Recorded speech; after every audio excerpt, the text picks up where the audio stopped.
May aasahan raw ba tayong holiday or long weekend ngayong March? Ang sagot po is yes, meron tayong long weekend ngayong March at yan ay sa 28 which is Maundy Thursday or Huwebes Santo at ang Friday naman ay Good Friday, Biyernes Santo.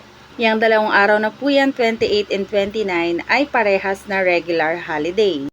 Kasunod niyan ay March 30 which is Black Saturday at yan ay special non-working holiday. Kaya meron po tayong long weekend ngayong March. Taon-taon ay sineselebrate ng mga Kristiyanong Katoliko ang Holy Week or Semana Santa, kung saan ito'y isang tradisyon sa paggunitaw or pag-alala sa sakripisyong ginawa ni Jesucristo.